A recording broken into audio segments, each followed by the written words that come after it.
Alhamdulillah. Recording in progress. Nahmaduhu wa nasta'inuhu wa nastaghfiruh. Wa na'udzu billahi min shururi anfusina wa min sayyiati a'malina. Man yahdihillahu fala mudilla lahu wa man yudlil fala hadiya lahu. Ashhadu an la ilaha illallah wahdahu la sharika lahu wa ashhadu anna Muhammadan 'abduhu wa rasuluh. Allahumma salli wa sallim ala Muhammad wa ala alihi wa sahbihi ajma'in. Ya ayyuhalladzina amanu taqullaha haqqa tuqatih wa la tamutunna illa wa antum muslimun. Ya ayyuhan nasu taqu rabbakumul ladzi khalaqakum min nafsin wahidah wa khalaqa minha zawjaha wa batha minhuma rijalan katsiran wa nisaa'a wattaqullaha alladzi tasaaluna bihi wal arham innallaha kana 'alaykum raqiba. Ya ayyuhalladzina amanu taqullaha wa qulu qawlan sadida yuslih lakum a'malakum wa yaghfir lakum dhunubakum wa may yuti'illaha wa rasulahu faqad faza fawzan 'azima.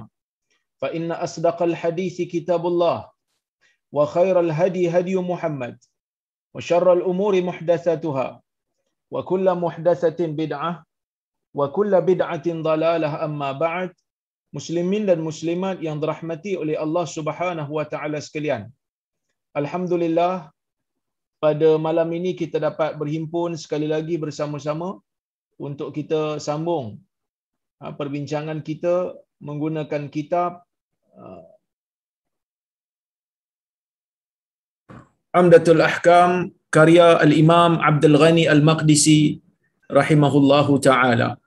Dan pada minggu lepas kita tak ada kuliah, jadi sebab itu kita tangguhkan pada minggu ni lah. Mudah-mudahan kita boleh habiskan tajuk yang kita akan bincang hari ini, iaitu berkenaan dengan perbahasan al-madhi, ya, perbahasan al-madhi. Baik. InsyaAllah hadis yang ke-23 hari ini, ya. Kata Al-Imam Abdul Ghani Al-Maqdisi, an Ali radhiyallahu anhu qala, kuntu rajulan madza wa kuntu astahyi an as'ala an-nabiy sallallahu alaihi wasallam limakan ibnatihi fa amartu al-Miqdad ibn al-Aswad fasa'alahu faqala yaghsil dhakarahu wa yatawadda. Rawahu al-Bukhari wa Muslim. Yang bermaksud, daripada Ali bin Abi Talib radhiyallahu anhu, katanya, kuntu rajulan mazza, dulu aku merupakan lelaki yang banyak mengeluarkan air mazi, ya. Wa kuntu astahi an as'ala an-nabiy sallallahu alaihi wasallam, dan dulu aku ada perasaan malu untuk bertanya Nabi sallallahu alaihi wasallam berkenaan dengan hukum mazi ni. Limakan ibnatihi, kerana kedudukan anak perempuan Nabi sallallahu alaihi wasallam. So Ali kata dia ni suka keluar air mazi, dan dia malu nak tanya Nabi sallallahu alaihi wasallam kerana anak perempuan Nabi sallallahu alaihi wasallam tu kedudukannya sebagai isteri Ali, dan dalam masa yang sama dia adalah anak perempuan Nabi sallallahu alaihi wasallam. Jadi Ali ni dia ada sedikit perasaan malulah. Dekat sepupu dia merangkap bapa mertua dia, iaitu Nabi sallallahu alaihi wasallam. Fa amartul Miqdad ibn al-Aswad, maka kata Ali, aku pun memerintahkan Miqdad ibn al-Aswad untuk bertanya Nabi. Aku suruh Miqdad lah, sebab Miqdad ni mungkin rakan baik Ali bin Abi Talib, jadi dia suruh Miqdad tanya. Jadi Miqdad pun pergi tanya, fasa'alahu, lalu Miqdad pun bertanya. Maka Nabi SAW kata, faqala yaghsilu zakarahu wa yatawadda, hendaklah orang yang banyak keluar air mazi ataupun orang yang terkeluar air mazi ni membasuh zakarnya dan dia berwudu. Hadis Bukhari dan Muslim. So ini hadis yang menjadi asas perbincangan untuk kita mulakan kuliah kita pada hari ini. Baik. Bila sebut tentang mazi, ya, bila kita sebut tentang mazi ataupun sebelum nak bincang pasal mazi ni, kita kena bincang dulu berkenaan dengan malu, sebab Ali kata dia malu, kan? Malu ni apa dia? Para ulama berbahas tentang isu malu ni, dia kata malu ni wal haya, dia kata taghayyur wan kisar ya'ridu lil insan min takhawufi ma yu'atab bihi aw yuzammu alaih. Dia kata malu ni adalah satu perubahan, dan satu inkisar ni macam perasaan berubah ataupun dia terpecah lah, maksudnya perasaan yang sedikit rasa pecah. Ya'ridu lil insan, yang datang kepada manusia daripada perasaan takut untuk dia ni dimarahi ataupun dicela. Itu perasaan malu. Bila orang kata kat kita, malulah, saya malu nak buat benda ni. Maksudnya malu tu ada perubahan pada diri, pada perasaan. Kenapa tak nak buat benda ni? Kerana takut orang kecam. Kenapa tak nak buat benda ni? Takut orang marah. Kenapa tak nak buat benda ni? Takut orang kutuk. Itu malulah. Baik. Baik. Kenapa Ali bin Abi Talib malu? Kerana Ali bin Abi Talib ni adalah menantu Nabi sallallahu alaihi wasallam. Anak Nabi tu yang bernama Fatimah adalah isteri kepada Ali. Jadi bila Ali ni selalu keluar air mazi, maka ia memberikan satu gambaran lah, Ali ni selalulah bermesra dengan Fatimah, kan? Jadi bila nak tanya Nabi, Ali memerlukan hukum ni sebab Ali nak tahulah mazi ni macam mana nak buat, kan? Apa benda yang perlu untuk dilaksanakan bila ada mazi ni. Maka oleh kerana tu Ali minta Miqdad untuk bertanya Nabi sallallahu alaihi wasallam sebab dia tu ada perasaan malu. Okey. Sebelum kita hurai panjang berkenaan dengan air mazi ni, kita kena tahu dulu mazi ni apa dia? Kan? Air mazi, bila kata air mazi, mazi ni apa dia? Mazi ni kata para ulama huwa ma'un raqiq yakhruju aqiba syahwah biduni dafqin wala ihsasin bi khuruji. Air mazi ni adalah air yang bukan likat. Air yang orang kata apa? Air yang halus, air yang sedikit cair, yang keluar setelah berlakunya syahwat, tetapi tanpa ada pancutan. Biduni dafq, dia tak ada tadafuq. Dia beza dengan air mani. Kalau air mani lelaki ni dia keluar waktu syahwat juga, tapi dia keluar tu dengan orang kata apa? Tadafuq. Dia ada keluar tu dengan pancutan lah. Wala ihsas. Mazi ni dia tidak ada rasa bila dia keluar. Kalau mani tu dia ada rasa bila keluar. Okay, itu mazi. Yang kedua berkenaan dengan al-wadi. Wadi ni apa pula? Al-wadi ni kata para ulama al-balalul ladzi yakhruju ba'da al-baul au hamli syai'in saqil.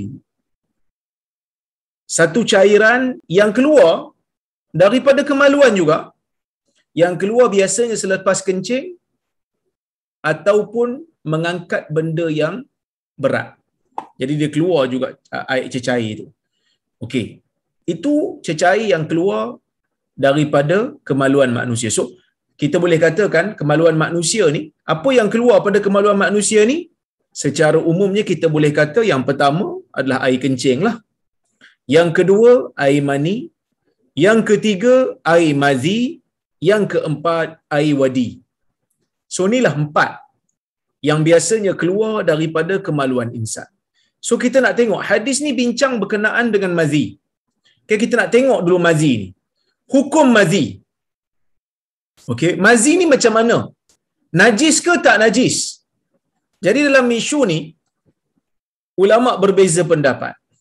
Ya, majoriti ulama mengatakan air mazi ni, air mazi yang keluar daripada kemaluan manusia ni merupakan najis. Kenapa? Kerana Nabi sallallahu alaihi wasallam mengarahkan supaya ia dibasuh. Kita baca dah hadis tadi kan, Nabi kata yaghsilu zakarahu wa yatawadda. Hendaklah dia membasuh kemaluannya. Kemudian ya, hendaklah dia membasuh kemaluan dia, kemudian dia berwudu. Ini secara jelas kata majoriti ulama menunjukkan bahawasanya air mazi ni hukum dia najis lah. Sebab apa najis? Sebab air mazi ni menyebabkan Nabi sallallahu alaihi wasallam mengarahkan untuk orang yang keluar pada dia air mazi untuk membasuh kemaluan dia.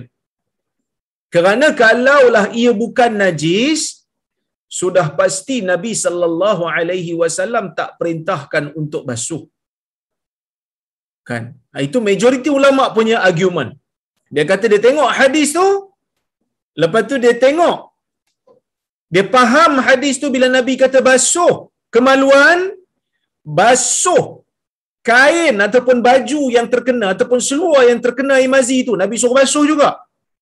Menunjukkan kepada kita hadis itu memberi isyarat bahawasanya air mazi itu adalah najis. Ini majoriti ulama lah. Okey. Manakala minoriti ulama mereka kata mazi ni tak najis. Ya, mazi ni tak najis kata dia. Kenapa mereka kata tak najis?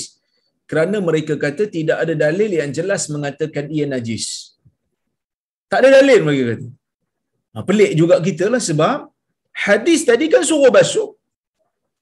Suruh basuh pakaian, suruh basuh kemaluan bila keluar air mazi. Kan?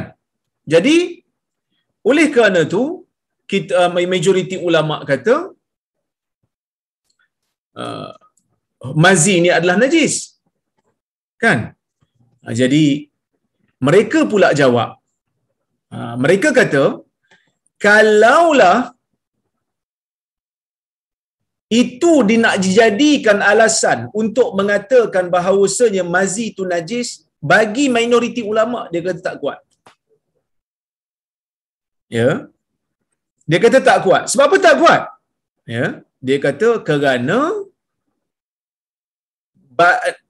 arahan untuk Nabi, arahan daripada Nabi sallallahu alaihi wasallam untuk orang yang terkeluar air mazi ni untuk basuh kemaluan dia, basuh pakaian dia ataupun cucikan pakaian dia yang terkena mazi itu adalah bukan disebabkan najis semata-mata, boleh jadi ia disebabkan oleh kerana Nabi sallallahu alaihi wasallam nak mengarahkan supaya membersihkan diri daripada kotoran, yang mana bukan semua benda kotor itu najis.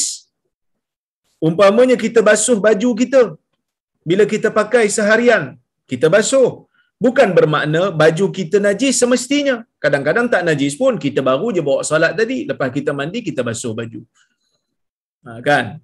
Baju terkena hingus, baju terkena ludah. Ludah bukan najis kerana ia datang daripada mulut kita sendiri. Kahak bukan najis kerana ia datang daripada mulut kita sendiri. Jadi dia kata basuhlah. Kenapa kau basuh? Bersih. Itu pemahaman minoriti ulama. Tetapi argumen mereka ini tidak begitu tepatlah. Argumen mereka ini tidak begitu tepat. Kenapa saya kata tak tepat? Kerana hadis jelas-jelas dia suruh orang yang terkeluar air mazi ni untuk basuh kemaluan dia. Ya, basuh kemaluan. Bila basuh kemaluan, kemudian Nabi sallallahu alaihi wasallam suruh berwuduk pula lepas tu. Lepas tu suruh cuci pakaian. Ini menunjukkan bahawasanya mazi itu sememangnya adalah najis. Bahkan sebahagian ulama menganggap sesiapa yang mengatakan ia tidak najis, ia adalah pandangan yang syaz, ia adalah pandangan yang ganjil, pandangan yang menyalahi ijma'. Pandangan yang menyalahi ijma'. Jadi pendapat yang rajih ataupun pendapat yang tepat di sisi para ulama ialah air mazi ni sebenarnya najis. Ya, air mazi ni najis, perlu ataupun wajib untuk dibasuh apabila seseorang itu nak membersihkan dirinya daripada hadas, nak membersihkan dirinya daripada najis untuk dia melaksanakan salat. Jadi bila nak pergi salat, dia kena basuh kemaluan dia. Dia kena basuh pakaian dia yang terkena najis itu, yang terkena mazi itu, dan dia kena mengambil wuduk semula. Okey? Kita pergi kepada isu yang berikutnya yang boleh kita bincang di sini, iaitulah kita bincang dah. Pertama, pendapat yang tepat daripada hadis Nabi sallallahu alaihi wasallam ini ialah air mazi itu adalah najis mengikut majoriti ulama. Bahkan sebahagian ulama mengatakan ijma'. Sesiapa yang mengatakan mazi ini bukan najis, ia adalah pandangan yang syaz, pandangan yang ganjil, yang menyalahi ijma'. Baik. Hadis ini secara tidak langsung dapat kita fahami. Ya, setelah kita tahu air mazi ini adalah najis, hadis ini secara tidak langsung memberikan kita pemahaman. Apa dia? Wajib untuk membersihkan air mazi. Wajib untuk membersihkan diri apabila terkena air mazi. Terutamanya bila kita nak melakukan ataupun nak melaksanakan salat. Sebab tu Nabi suruh basuh. Isunya sekarang ni, ulama tidak ada khilaf di kalangan mereka, ulama sesama mereka tidak ada khilaf mengatakan bahawasanya sesiapa yang terkeluar daripadanya air mazi dan dia basuh dengan air sehingga hilang kesan air mazi itu, sehingga hilang sifat air mazi itu, maka dia boleh untuk mengambil wuduk dan selepas tu dia boleh salat. Maksudnya hilanglah air mazi itu pada dia. Okey? Cuma para ulama berbeza pendapat tentang isu yang kedua, iaitu nak beristijmar. Maksudnya kalau dengan air boleh, sebab Nabi SAW kata yaghsil zakarahu wa yatawadda. Basuh kemaluan dia kemudian berwuduk. Dua-dua dengan air. Basuh mesti dengan air. Kan bila Nabi kata basuh, maksudnya dengan air lah. Basuh kemaluan dengan air. So, yang ni clear. Sepakat ulama mengatakan siapa yang basuh kemaluannya dengan air, kemudian dia ambil wuduk, dia boleh pergi salat. Najis dah tak ada kat dia. Okey.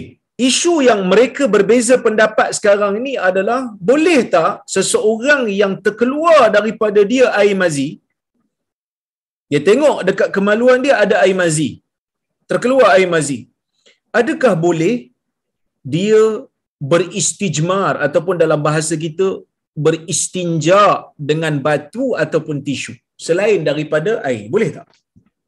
Kan?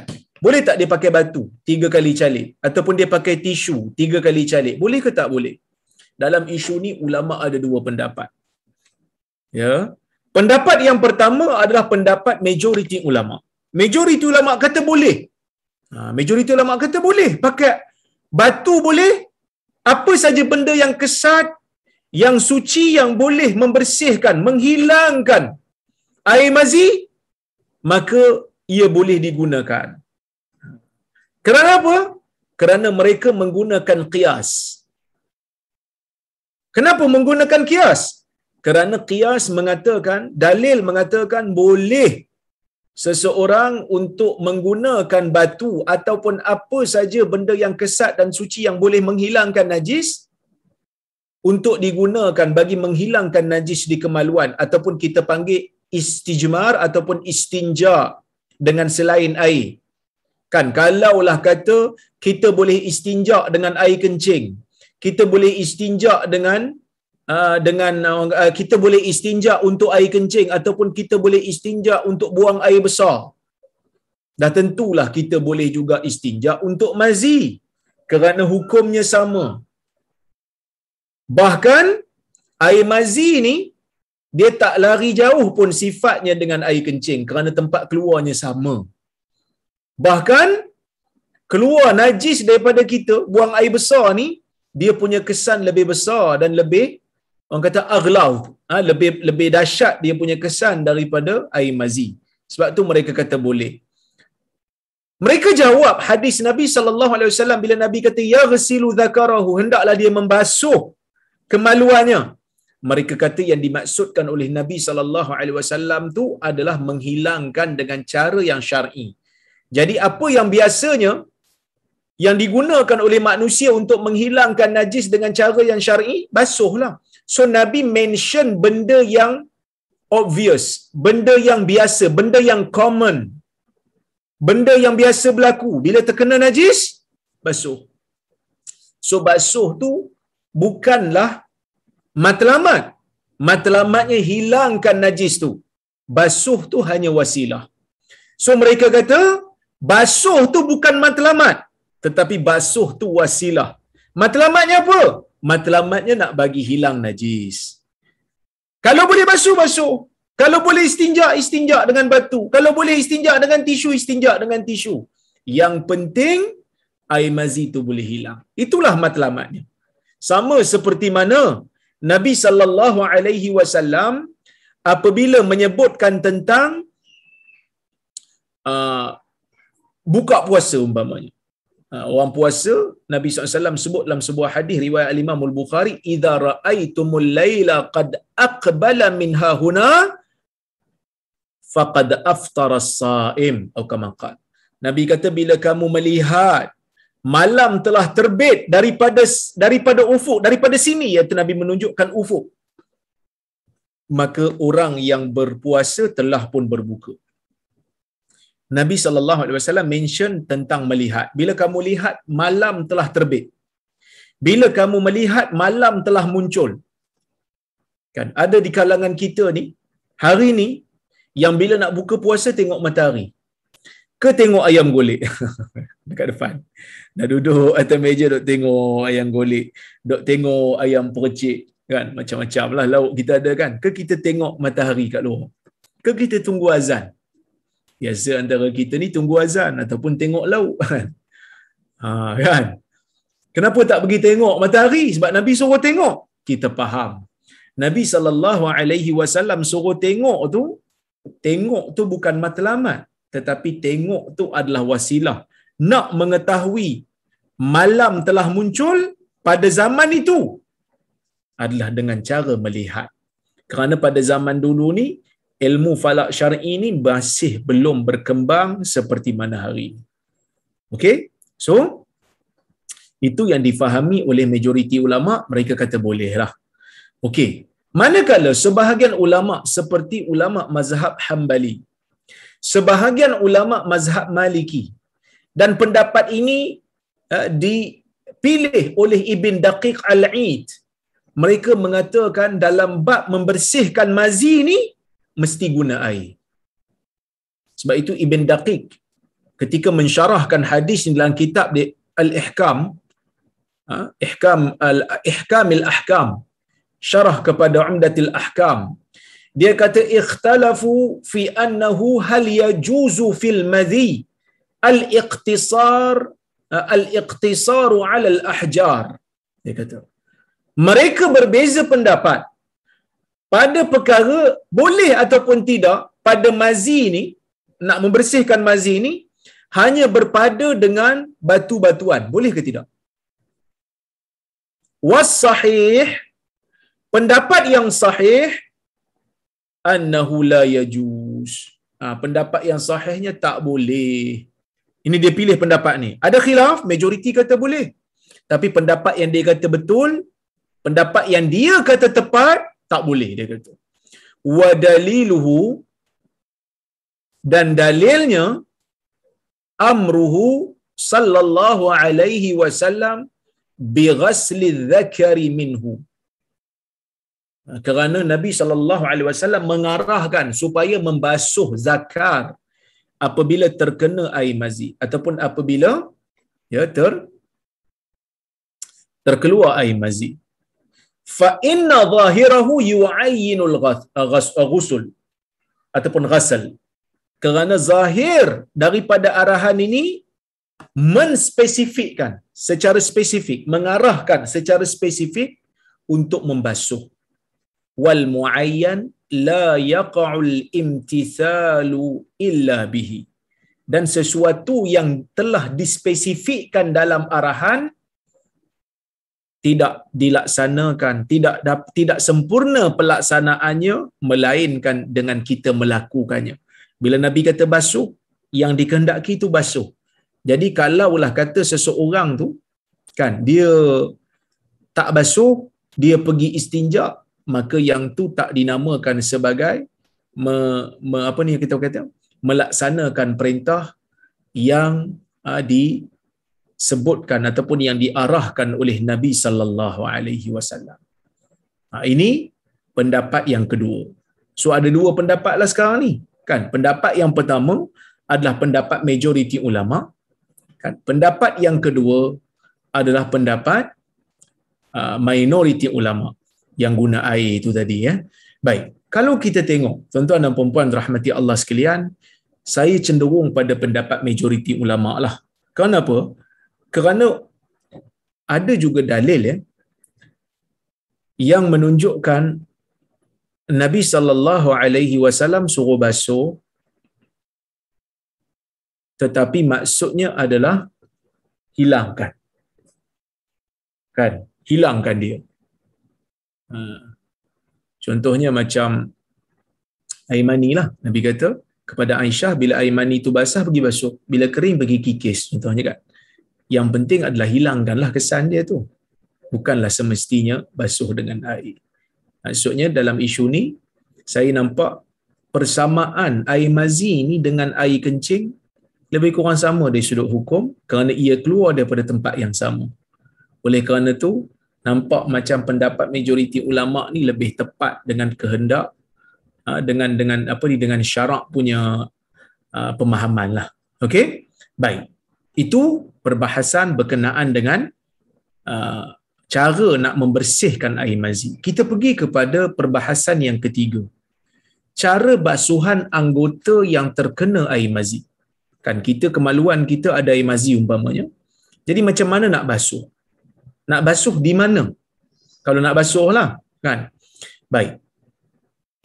Hanabilah, yakni ulama Hambali lah, dan sebahagian Malikiyah, itu sebahagian ulama mazhab Maliki, mereka mengatakan wajib basuh keseluruhan anggota kemaluan. Jadi sebab itu mereka kata kena basuh. Mereka kata tak boleh untuk hanya beristinja dengan batu. Mereka kata tak boleh hanya menggunakan tisu. Tak boleh.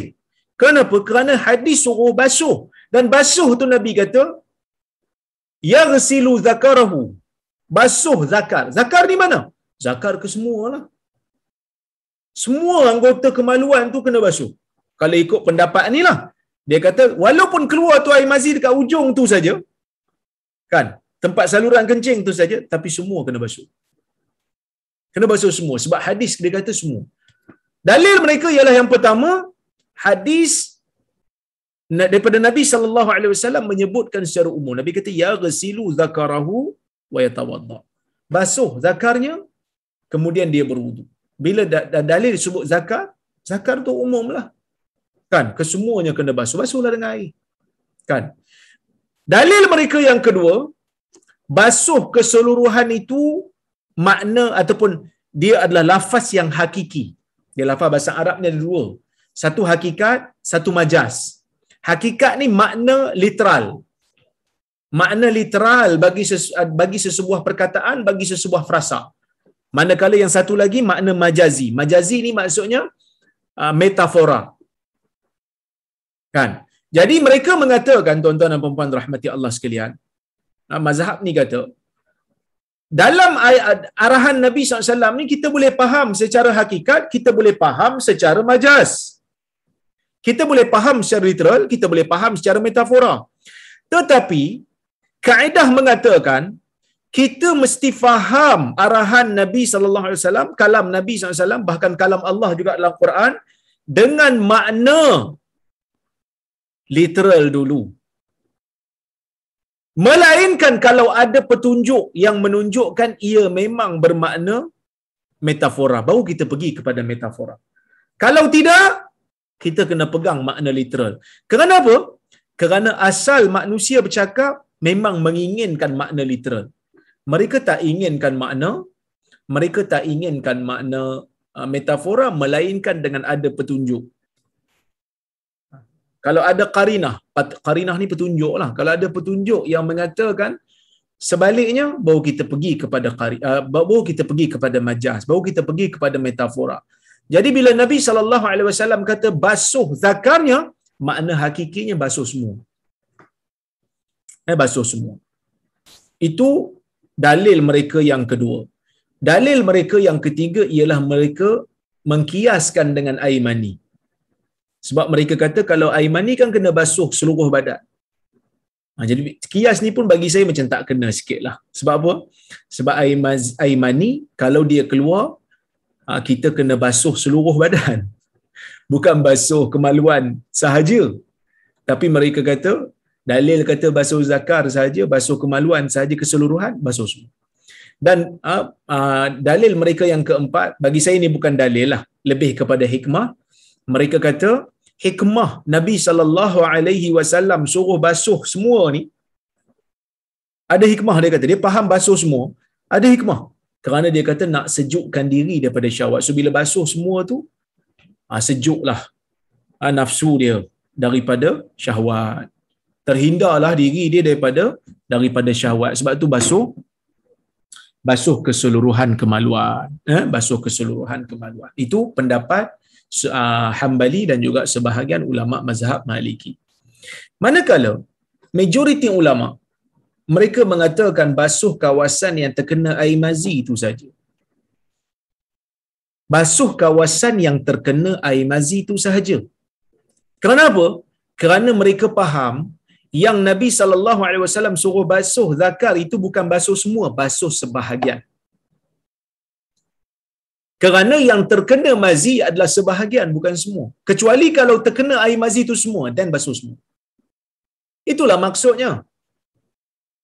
Walaupun ada riwayat yang menyebutkan kena basuh kawasan, orang kata apa? Macam orang lelaki ni dia kemaluan dia ada yang kita panggil sebagai testis tu, ada riwayat yang menyebut kena basuh yang tu, tapi riwayat tu dhaif. Ya. Tetapi di sana ada riwayat Ismaili. Ada riwayat Ismaili dia mengatakan tawadda wa ghasilhu. Dalam riwayat Ismaili Nabi kata berwuduklah dan basuhlah ia. Basuhlah ia tu kembali kepada hu tu boleh kembali kepada mazi. Fa'aada ad-dhamir 'ala al-madhi. Maka dia mengembalikan dhamir itu kepada mazi. Wa nadhiru hadza qawluhu man massa dhakarahu falyatawadda fa inna an-naqd la yatawaqqaf ala massi jami'ihi. Kan majoriti ulama menggunakan dalil ini, dia kata Nabi suruh berwuduk dan Nabi suruh basuh mazi itu, bukan basuh kemaluan semua, basuh mazi itu, yang terkena mazi itu saja. Contoh yang sama dengan ini, contoh yang sama ialah hadis Nabi SAW. Nabi sebut man massa dzakarahu falyatawadda. Sesiapa yang memegang zakarnya hendaklah dia berwuduk. Kan kita tahu ulama ada beza pendapat tentang hukum memegang kemaluan ni. Kan? Ulama ada beza pendapat. Pendapat Hanafi tak batal wuduk kerana mereka menggunakan hadis bila sahabat tanya Nabi tentang memegang kemaluan adakah membatal wuduk, Nabi kata apa? Nabi kata innama huwa bid'atum mink. Sesungguhnya kemaluan tu sebahagian daripada kamu. Kalau pegang telinga tak batal, pegang kepala tak batal, tu sebahagian daripada kamu. Kenapa pegang kemaluan boleh jadi batal pula? Itu dalil yang digunakan oleh mazhab Hanafi.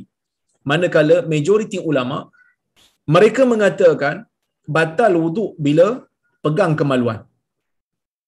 Batal wuduk bila pegang kemaluan sebab mereka kata ada hadis yang Nabi kata man massa dzakarahu falyatawadda. Sesiapa yang memegang zakarnya maka hendaklah dia berwuduk. Dan mereka mengatakan hadis ini telah memansuhkan hadis yang awal yang digunakan oleh Hanafi tadi. Kan? Mereka kata dalil yang digunakan oleh Hanafi tadi okey. Tapi dalil itu telah pun dimansuhkan. Telah pun dimansuhkan. Itu pandangan mereka. Ada pandangan yang ketiga lah yang kata siapa pegang kemaluan sunat untuk ambil wuduk balik. Dia tak batal tapi sunat. So arahan Nabi tu arahan sunat. Demikian yang disebutkan, pandangan ni diutarakan oleh Ibn Taymiyah. So saya tak nak urai panjang, kita akan sampai bab tu nanti insya-Allah. Cuma bila Nabi katalah majoriti ulama pegang kan, man massa zakarahu falyatawadda. Siapa pegang kemaluannya maka hendaklah berwuduk. Nabi sebut sama juga, siapa pegang kemaluannya. Nabi tak kata sebahagian daripada kemaluan, Nabi kata siapa pegang kemaluan.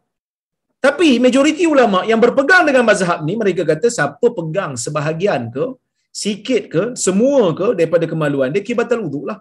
Dia tak semesti, tak disyaratkan kena pegang semua baru batal wuduk. Pegang sikit pun batal wuduk. Maka dia kata, sama juga macam kes ni, bila Nabi SAW kata basuh zakarnya, maksudnya basuh tempat yang terkena wuduk, yang terkena mazi lah. Basuh tempat yang terkena mazi. Bukan basuh semua sekali. Riwayat Ismaili juga menyokong. Bila Nabi kata tawadda waghsilhu, berwuduklah dan basuhlah air mazi itu. Maksud basuh air mazi. Mana-mana tempat yang terkena basuh, kerana di situ ada air mazi. Mana-mana tempat yang tak kena tak perlu basuh. So saya cenderung pada pendapat ni tuan-tuan, pendapat majoriti ulama lebih jelaslah bagi saya. Okey. Macam mana cara nak basuh? Macam mana cara nak basuh kemaluan tu? Sebahagian ulama tuan-tuan, ni ada dua pendapat lah. Sebahagian ulama mengatakan cukup hanya dengan merenjiskan air. Bagi basah kawasan tu, cukup dia kata. Tetapi majoriti ulama kata kena basuh sampai mengalir air tu. Sampai hilanglah kesan air mazi tu. Ini pendapat majoriti ulama dan pendapat ni lah pendapat yang tepat. Kalau hadis tadi disebut waghsilhu, yaghsilu zakarahu. Ini jelas menunjukkan bahawasanya yang dikehendaki adalah membasuh, bukan merenjis. So kalau sesiapa yang keluar air mani pada kemaluan dia, dia wajib untuk basuh kemaluan dia. Okey? Baik. Kita pergi kepada perbahasan yang berikutnya, iaitulah pakaian yang terkena air mazi. Tadi kemaluan, kita dah bincang dah, ada dua pendapat. Ada yang kata kena basuh semua kemaluan, yang tak kena pun kena basuh sekali. Majoriti ulama kata yang bahagian yang terkena saja. Inilah pendapat yang tepat. Okey, macam mana pula pakaian yang terkena air mazi? Kan? Pakaian yang terkena air mazi, ulama berbeza pendapat juga. Pasal apa ulama beza pendapat? Kerana dalil dalam masalah ni ada berbeza-beza. Kerana di sana ada hadis Sahal bin Hunayf. Dia kata apa? Kuntu alqa minal madhi shiddah wa kuntu akthara minhu al-ightisal wa kuntu ukthiru minhu al-ightisal. Fasa'altu Rasulullah sallallahu alaihi wasallam an dhalik. Faqala innama yakfika bi an ta'khudha kaffan min ma fatandahu biha min thawbik haitsu tara annahu asabah. Hadis riwayat Ahmad dalam Musnad dan juga Abu Dawud dan Tirmizi dan juga Ibnu Majah. Albani kata hadis ini hasan. Sahal bin Hunayf dia kata, saya mendapati kesusahan daripada mazi ni. Dia pun banyak jugalah apa ni orang kata, banyak juga terkeluar air mazi. Wa kuntu uksiru minhu al-ightisal. Dulu aku banyak kali mandi bila terkeluar air mazi. Maka aku pun bertanya Nabi sallallahu alaihi wasallam. Fasa'altu Rasulullah sallallahu alaihi wasallam an dzalik. Maka aku pun bertanya Rasulullah sallallahu alaihi wasallam tentang perkara itu. Maka Nabi pun kata innama yakfika bi an ta'khudha kaffan min ma. Nabi kata sesungguhnya memadai bagi kamu untuk kamu mengambil satu tadahan tangan daripada air. So ambil satu tadahan tangan, kaffan min ma, ya. Fatandahu biha min thawbik. Kemudian engkau renjiskan, engkau curahkan di baju engkau sehingga engkau rasa ia telah mengena air. ataupun air telah mengena mazi itu. Jadi dalil inilah yang digunakan oleh mazhab Hambali, ya, untuk mengatakan renjisan ataupun kita kata membasahkan kawasan yang terkena mazi ini sudah memadai. Bila kata renjis ni maksudnya bukan renjis sikit-sikit je, tapi dia basahkan kawasan yang terkena mazi tu. Basahkan bagi kena air semua sekali. Itu maksud dia. Ya. Jadi mereka kata itu sudah memadai. Tetapi majoriti ulama kata itu tak memadai lagi. Mereka kata tak memadai lagi. Ya. Mereka kata mesti basuh. Tengok kata Al-Imam Nawawi rahimahullah, mereka kata apa? Nawawi kata apa? Baik. Majoriti ulama kata wajib basuh pakaian tersebut. Bila kata basuh ni, air mesti lalu. Air mesti lalu, ya, supaya hilang air mazi itu. Qala al-Imam Nawawi rahimahullah fil Majmu'. Dalam kitab Majmu' Imam Nawawi kata, ajma'atil ummah ala najasatil madhi wal wadi. Ulama ataupun umat telah berijma'. Ni saya sebut tadi ni. Umat telah berijma' mengatakan mazi dan juga wadi itu najis. Mereka berijma' tentang kenajisan mazi dan juga wadi. Summa mazhabuna wa mazhabul jumhur. Kemudian mazhab kita, yakni mazhab Asy-Syafi'i dan juga mazhab majoriti ulama, annahu yajibu ghaslul madhi wala yakfi nadahuhu. Dia kata mazhab kita dan juga mazhab majoriti wajib basuh mazi ini dan tidak memadai dengan renjis bi ghairi ghaslin, tanpa ada basuhan. Wa qala Ahmad ibn Hanbal rahimahullah arju ay yajziyahu an-nadah. Imam Ahmad kata, ini Manawi sebut ya. Imam Ahmad bin Hanbal kata, aku mengharapkan agar renjisan basahkan kawasan yang terkena air mazi di yang kata apa? Di pakaian itu sudah memadai. Wahtajja lahu ataupun wahtujja lahu bi riwayatin fi sahih Muslim fi hadis Ali. Dihujahkan untuknya dengan riwayat dalam sahih Muslim daripada Ali, hujah. Kata apa? Wahtajja lahu, wahtajja lahu, kita baca wahtajja lahu. Imam Ahmad berhujah dengan pandangan untuk pandangannya itu dengan riwayat sahih Muslim daripada hadis Ali yang mana Nabi SAW sebut tawadda wandah farjak, berwuduklah kemudian renjiskan kawasan farjak. Ya, okey. Wa daliluna riwayat irsil. Dan dalil kami ialah riwayat yang kata basuh. Memang kias kalau ikut najis yang mengata apa keseluruhan najis pun sudah menunjukkan bahawasanya memang kena basuh lah. Bukan hanya renjis kemaluan, bukan hanya basuh kemaluan, kawasan yang terkena tu pun kena basuh. Manakala riwayat yang kata nadah itu, kata Imam Nawawi, yang dimaksudkan dengan nadah itu adalah basuh. Kerana riwayat menyebut dua-dua, basuh dan juga renjis. Jadi maksud renjis tu tak cukup hanya sekadar renjis, tapi maksudnya basuh. Kan? Walaupun dalilnya ada, tetapi saya tidak nafikan, ya, pendapat yang lebih berhati-hati. Pendapat yang lebih berhati-hati dalam bab ni adalah pendapat majoriti ulama. So siapa yang terkena pakaian dia tu daripada air mazi, maka hendaklah dia, eloknya dia membasuhnya lah.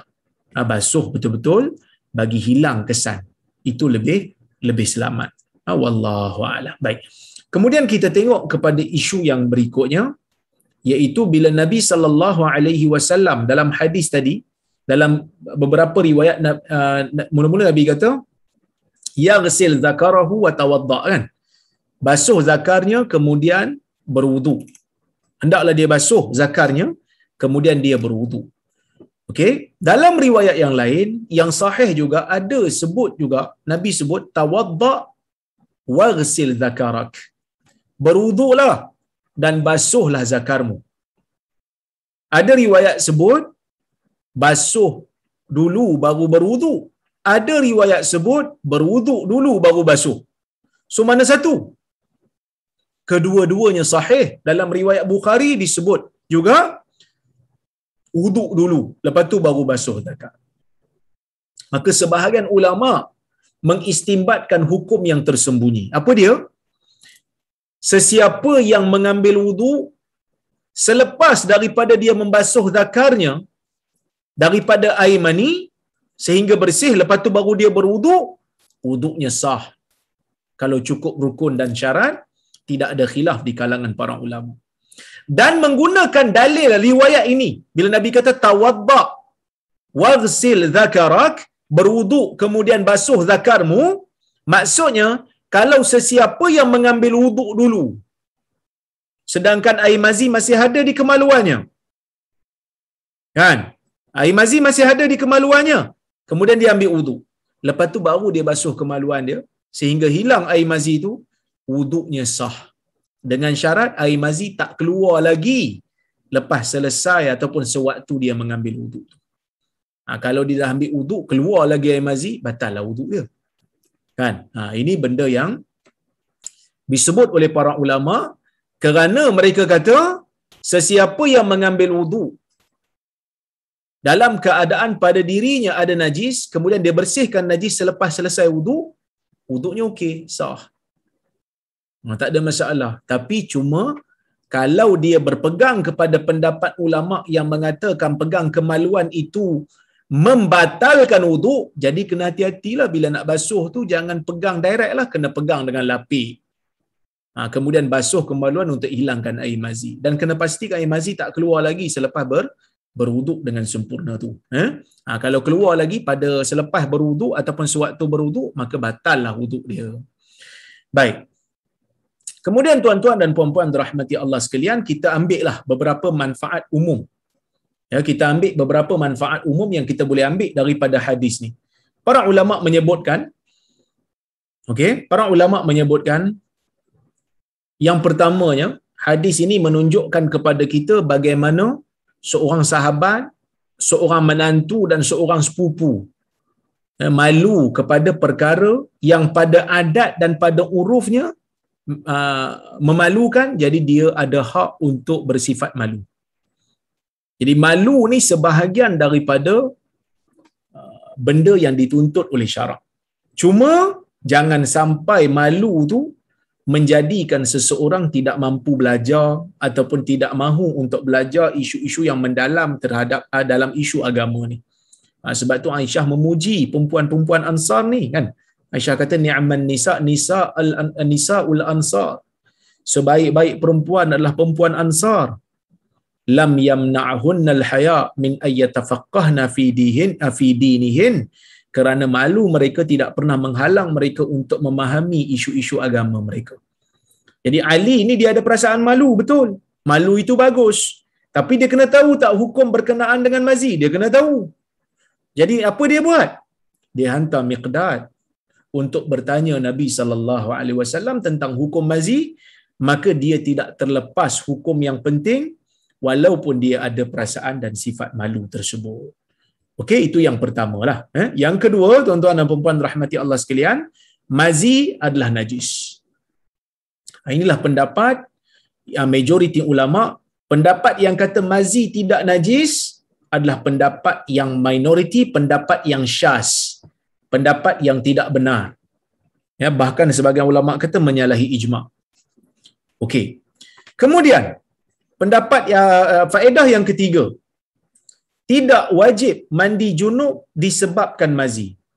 Ini faedah yang kita ambil juga daripada hadis Nabi sallallahu alaihi wasallam tadi, yang mana Nabi sallallahu alaihi wasallam bila ditanya oleh Miqdad tentang seorang lelaki yang banyak mengeluarkan mazi, dia banyak mengeluarkan mazi, adakah dia ni kena buat apa?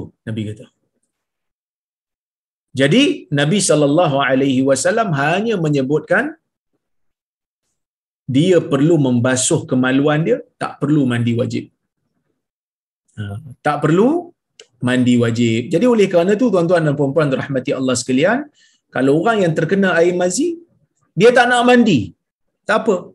tak wajib pun untuk dia mandi, boleh basuh kemaluan dia, basuh pakaian dia yang terkena air mazi itu, sudah memadai. Tak perlu lagi untuk dia membebankan diri dia untuk mandi. Kalau dia nak mandi pun tak apalah, kan? Bukanlah satu kesalahan pula mandi, tapi mandi dia itu bukanlah satu kewajipan. Yang wajib mandi ni bila terkeluar air mani lah. Itu yang ketiga. Yang keempat, mazi membatalkan wudu.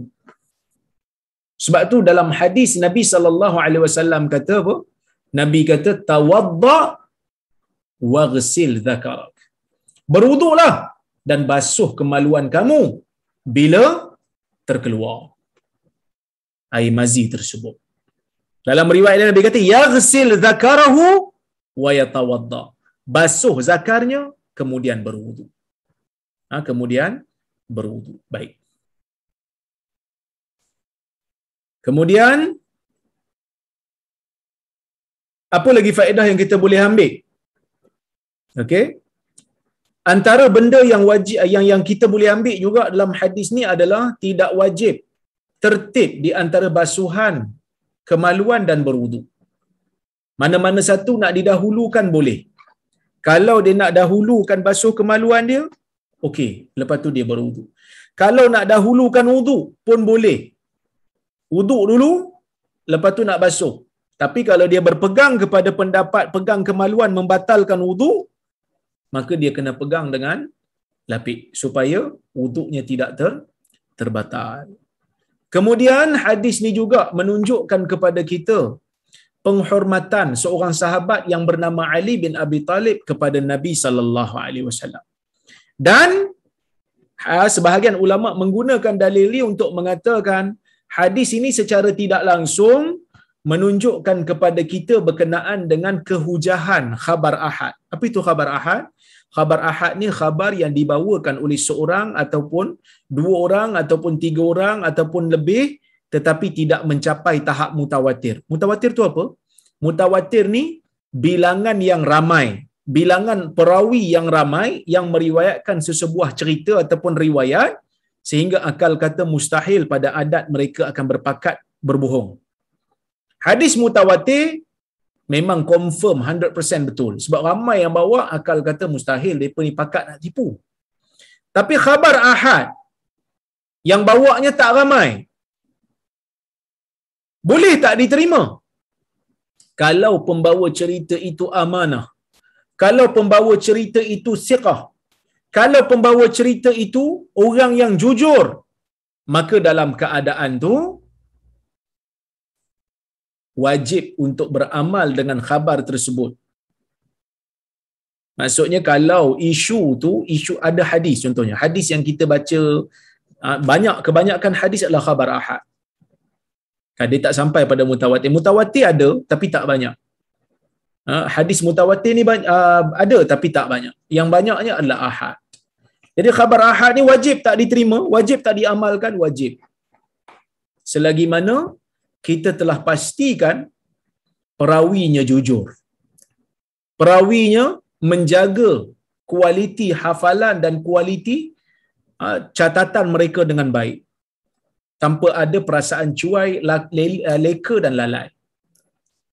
Jadi wajib menerimanya. Imam Syafi'i rahimahullah menulis kitab Ar-Risalah membela kehujahan hadis ahad sehingga dia digelar sebagai Nasirus Sunnah.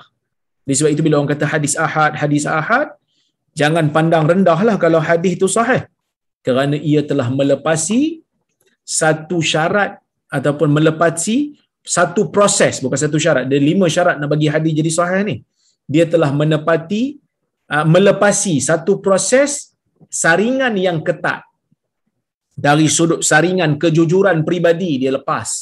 Saringan dari sudut ketepatan maklumat yang dia sampaikan. Orang akan ambil riwayat dia, orang akan banding dengan riwayat orang lain. Tengok sama ke tidak. Itu pun dia lepas. Kemudian orang akan banding, adakah dia ni bertemu dengan guru dia ataupun tidak. Dia orang banding pula kandungan riwayat dia, ada bercanggah ke tidak dengan orang lain. Ada lupa ke tidak. Ada keganjilan ataupun tidak antara dia dengan anak-anak murid guru dia yang lain. Maka setelah 5 syarat ini dipenuhi, barulah hadis itu dihukum sebagai hadis yang sahih Dan apabila hadis itu dihukum sebagai hadis yang sahih, maka kita percaya dengan bukti yang kukuh mengatakan riwayat itu diterima dan wajib dipakai kerana ia datang daripada Nabi sallallahu alaihi wasallam. Itulah ilmu hadis, tuan-tuan. Bukan senanglah ya nak melepasi piawaian dan kriteria ulama hadis. Itu yang disebutkan oleh ulama-ulama hadis. Okey, kita tengok yang berikutnya. Hadis yang berikutnya kita tengok.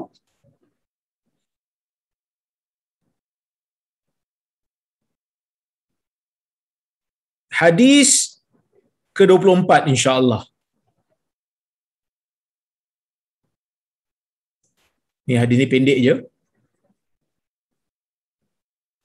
Kita boleh habiskan insya-Allah sebelum kita tamatkan kuliah ya. Baik. Lafaz hadisnya. Kata Al-Imam Abdul Ghani Al-Maqdisi, an Abbad bin Tamim, an Abdullah bin Zaid ibn Asim Al-Mazini, qala syukiya ila Nabi sallallahu alaihi wasallam ar-rajulu yukhayyalu ilaihi annahu yajidu syai' fi as-salah faqala la yansarif hatta yasma'a sautan aw yajida riha, rawahu al-Bukhari wa Muslim.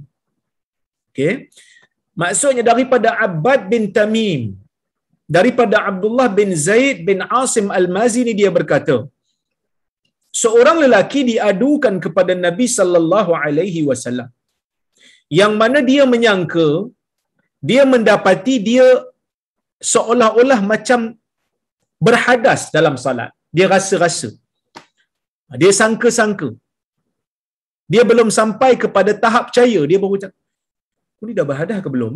Rasa macam dah, rasa macam belum.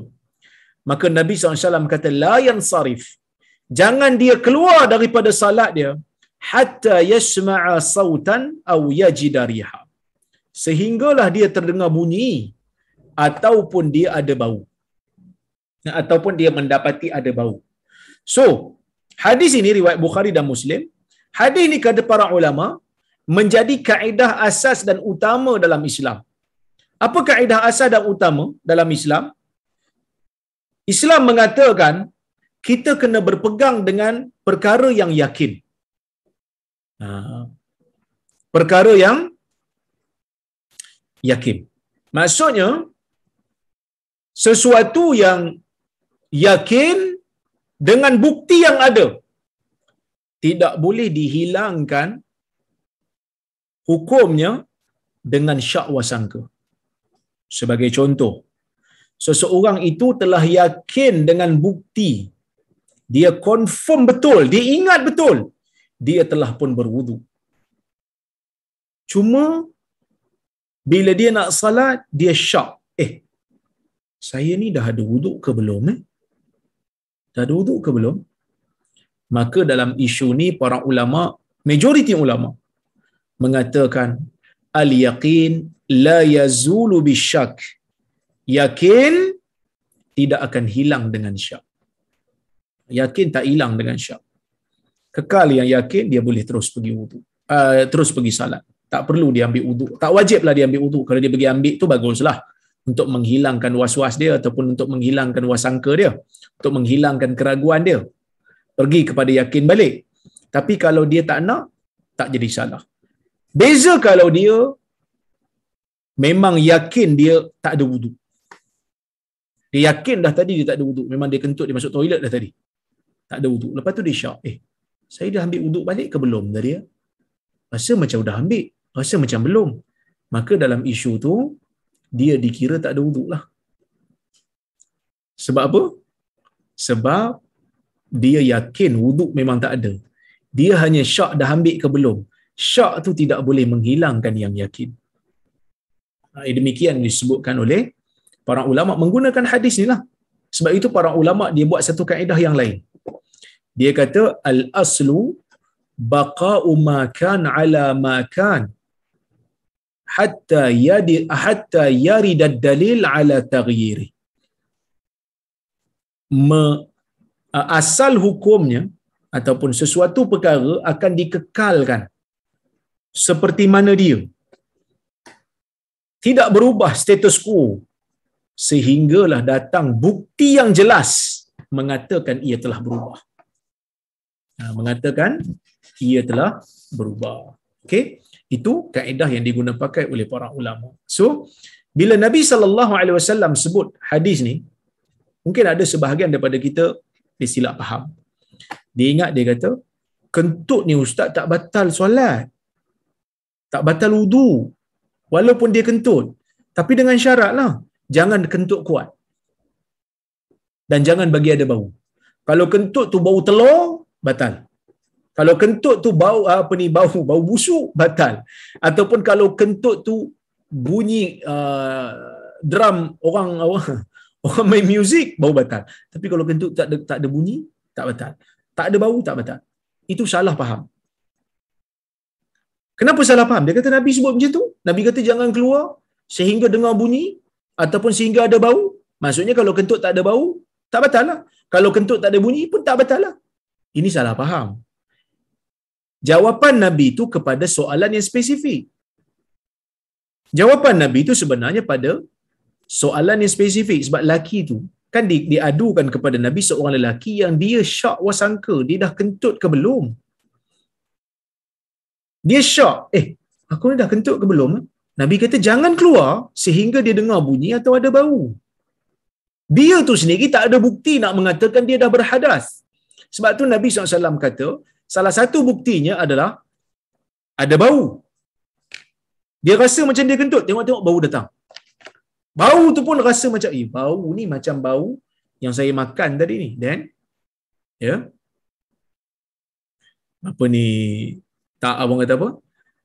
Tak ni lah. Orang kata apa? Tak ada syak lagi lah. Sebab ada bukti. Sebab ada bukti. Itu yang pertama.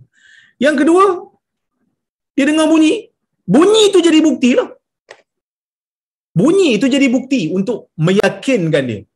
Tapi kalaulah kata seorang tu memang kentut, walaupun tak ada bunyi, tak ada bau, tapi confirm dia yakin dia kentut, keluarlah. Kerana wuduk telah pun terbatal. Jadi jangan salah faham hadis ni ya.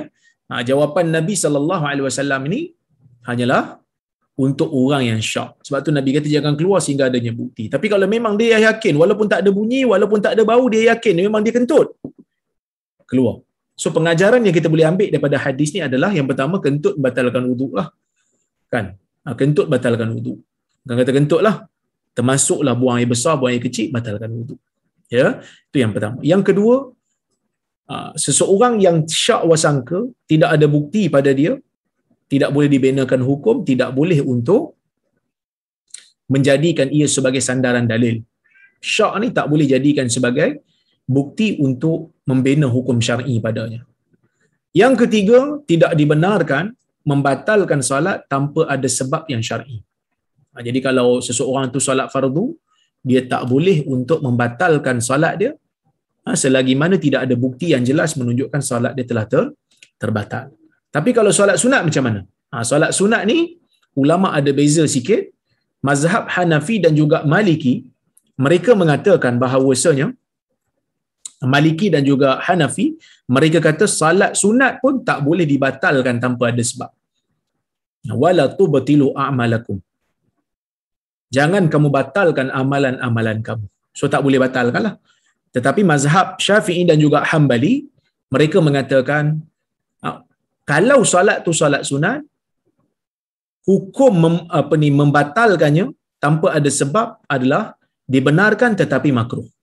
Kecuali kalau ada hajat, maka makruh tu hilang. Ya, baik. Oleh kerana tu tuan-tuan dan puan-puan rahmati Allah sekalian, kalau kita ni orang kata apa? Rasa syak wasangka, jadi tak perlu untuk keluarkan. Ya. Tak perlu untuk keluarkan diri daripada salat sehingga datangnya bukti yang menjelaskan memang betul-betul kita telah pun terkentut di dalam solat. Wallahu ta'ala a'lamu bissawab. Jadi tuan-tuan, saya rasa cukuplah sekadar tu untuk hari ini. InsyaAllah jika ada kesempatan yang lain kita bertemu lagi. Ya, saya tengok kalau ada soalan ya ataupun kritikan ataupun pembetulan, saya lalu-lalukan ya. Baik.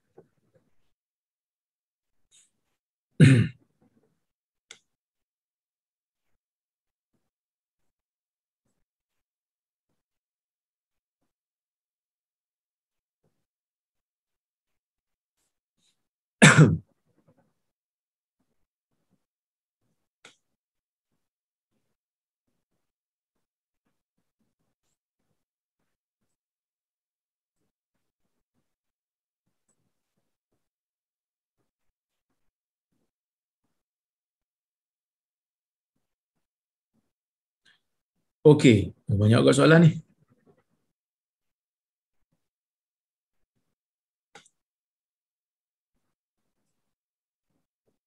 Assalamualaikum doktor. Waalaikumsalam. Semoga doktor dan keluarga sihat dan sentiasa dalam rahmat Allah dan Tuhan juga. Soalan saya, adakah terbatal salat jika air mazi terkeluar tengah-tengah salat? Ha, kalau tengah-tengah salat terkeluar air mazi, adakah salat itu dikira batal? Ya, batal kerana air mazi membatalkan wuduk.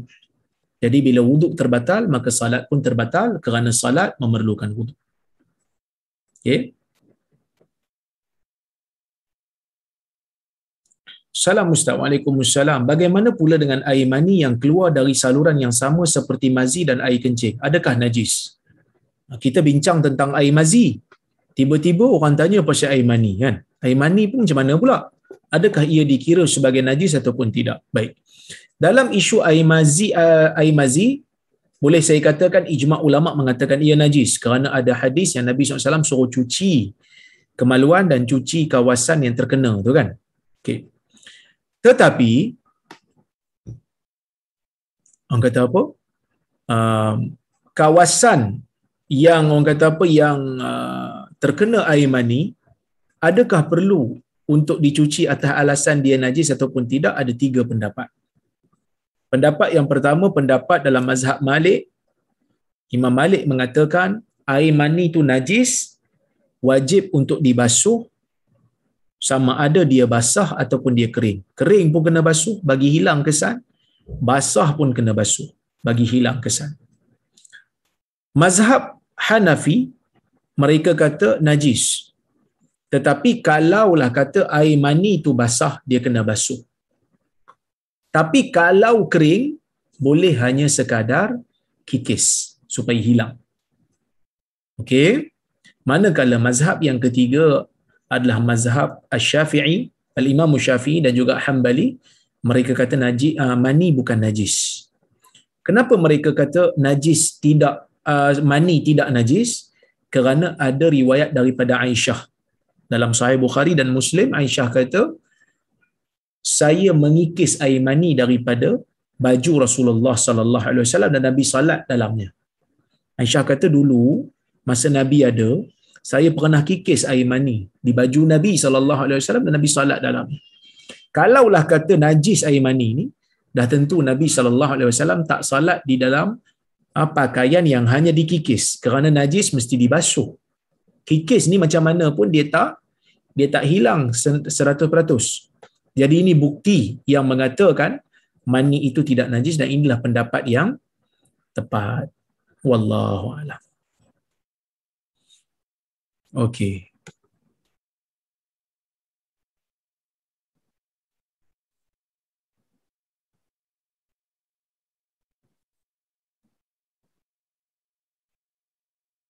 Ustaz, bila waktu solat duha paling awal ialah apabila matahari naik segalah, kata orang. Ya? Matahari naik segalah. Lebih kurang dalam 15 ke 20 minit setelah matahari terbit. Itu dah boleh solat duha dah. Ya, baik.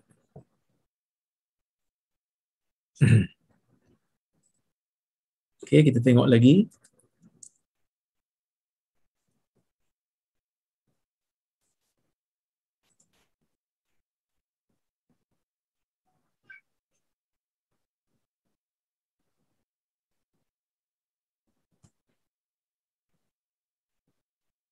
Salam Ustaz. Waalaikumsalam. Hukum wadi samakah dengan hukum mazi? Ya, sama. Saya lupa nak sebut tadi. Hukum wadi sama dengan hukum mazi, dia mengambil hukum yang sama. Ulama kiaskan. Assalamualaikum Doktor. Waalaikumsalam. Mohon doakan saya dan keluarga yang terkena COVID-19 buat masa ini. Jazakallah khair wa antum fazakumullahu khair. Saya doakan kepada Puan Syarifah dan keluarga yang terkena COVID-19 agar diberikan kesembuhan segera, dijauhkan daripada malapetaka, dijauhkan daripada bahaya. Mudah-mudahan ia hanya sekadar demam biasa yang tidak merosakkan apa-apa anggota ataupun organ badan. As'alullahal azim rabbal arsyil azim ayyashfiyakum. As'alullahal azim rabbal arsyil azim ayyashfiyakum. As'alullahal azim rabbal arsyil azim ayyashfiyakum. Saya memohon kepada Allah, memohon kepada Allah yang agung, Tuhan yang memiliki arasy yang agung untuk menyembuhkan kalian insya-Allah.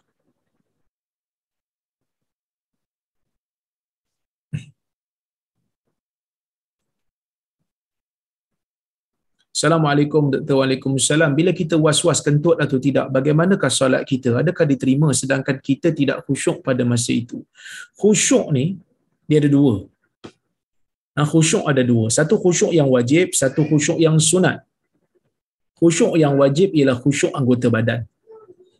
Badan kita tenang, tidak bergerak banyak waktu salat. Kalau dia salat sambil dia menari reverse macam budak-budak muda hari ini, ataupun dia menari hip hop, ataupun dia melompat bintang, salat dia batal kerana tidak khusyuk pada jasad dia. Itu wajib. Ya. Kemudian kita ada khusyuk yang sunat, iaitu khusyuk jiwa. Okey, khusyuk yang sunat. Tetapi kalau walaupun kita kata sunat, tetapi inilah lubbus salah. Inilah yang kita panggil sebagai isi kandungan penting solat. Kalau solat yang tidak ada khusyuk ni, dia tidak ada penghayatan, dia tidak menghasilkan kesan yang baiklah pada diri. Tak dapatlah orang kata inna salata tanha 'anil fahsya'i wal munkar. Solat itu mencegah daripada perbuatan keji dan mungkar. Jadi kalau itu yang kedua lah. Yang ketiganya, khusyuk bukan bermakna, khusyuk jiwa tu bukan bermakna tak sedar diri langsung. Khusyuk jiwa ni maksudnya dia fokus pada salat, dia faham isi kandungan salat dan dia tahu dia sedang bermunajat pada Allah. Kan? Sebab itu salat dibenarkan untuk orang kata apa? Menegur imam umpamanya. Kalau imam buat salah, menunjukkan kita sedar isi kandungan salat.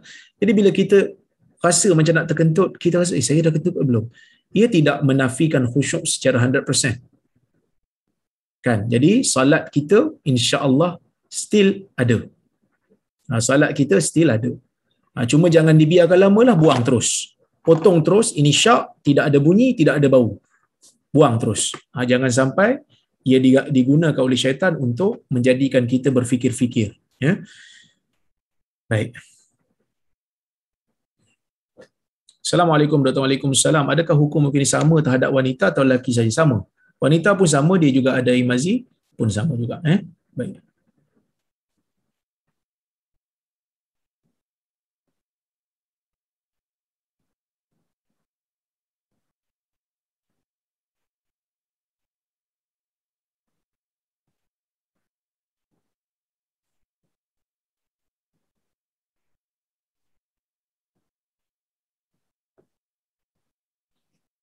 Sekejap ya, ada soalan lagi satu, saya tengok. Mana tadi?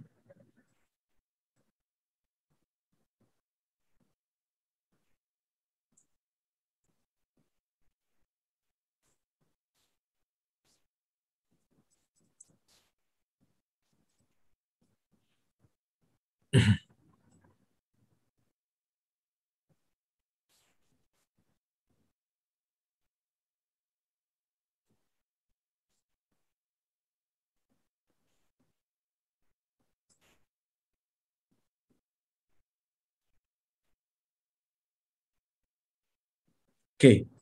Ada yang bertanya tentang hadis ahad itu adakah mana tadi? Hadis ahad ni termasuk ke hadis mengenai salat tasbih tu Ustaz?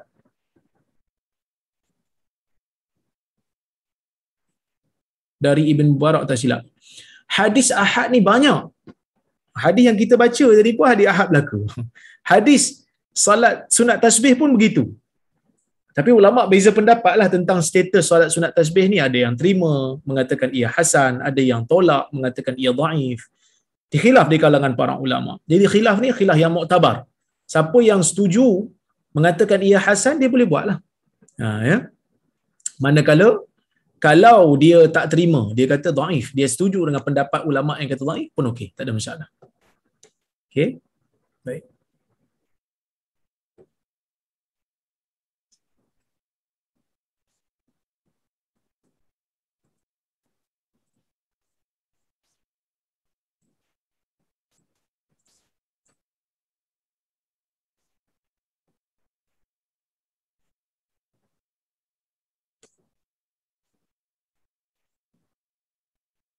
Satu lagi kalau tengok.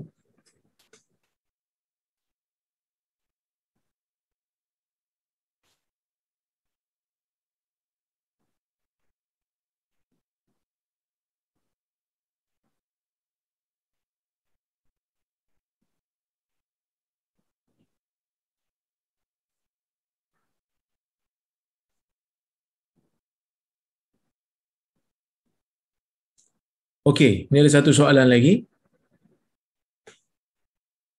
Nanti. Assalamualaikum warahmatullahi. Waalaikumsalam warahmatullahi wabarakatuh.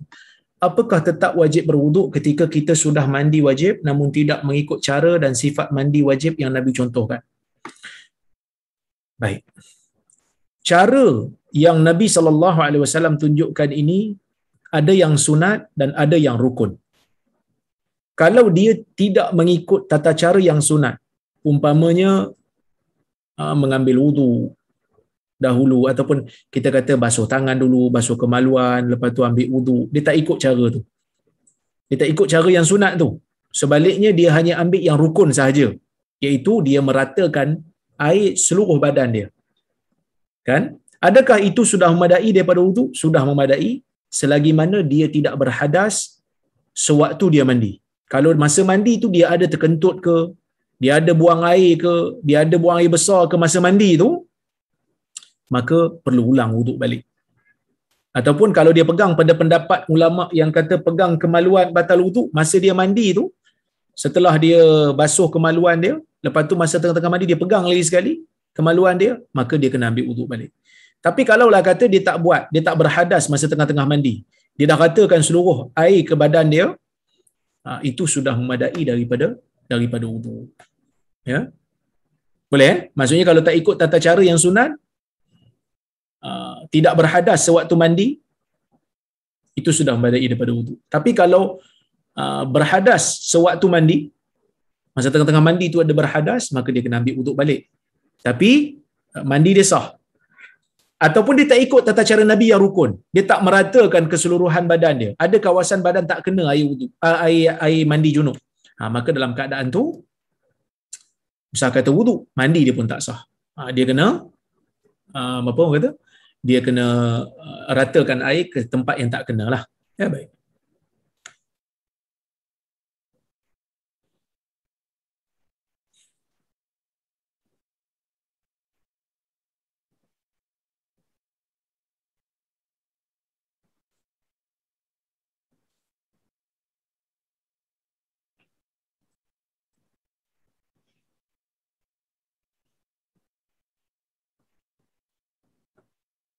Kita nak tanya, bacaan Al-Fatihah sebagai makmum, adakah wajib setelah imam selesai baca Fatihah atau lebih afdal mengikut pendapat untuk mendengar bacaan surah daripada imam? Isu ni memang isu khilaf.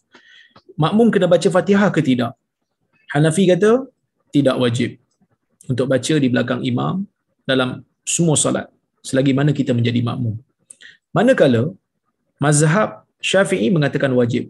Tak kira solat apa pun wajib membaca Fatihah bagi makmum berdasarkan kepada dalil la salata liman lam yaqra bi Fatihatil kitab. Tidak sah salat bagi mereka yang tidak membaca Al-Fatihah. Termasuk makmum jugalah sebab hadis ni umum, mereka kata. Inilah pendapat yang saya pegang. Wajib baca. Hambali dan juga Maliki mereka kata kalau solat itu solat yang imam baca kuat, dengar bacaan imam. Kalau solat tu imam baca slow, makmum membaca Fatihah. Itu pendapat yang ketiga lah. Isu ni isu khilafiyah. Kalau ditanya pendapat saya setuju dengan pendapat mazhab Syafi'i. Kalau tuan-tuan perempuan setuju dengan pendapat yang Hambali dan juga Maliki, tuan-tuan boleh setuju dengan pendapat ustaz yang berpegang dengan pendapat itu. Tak ada masalah. Baik.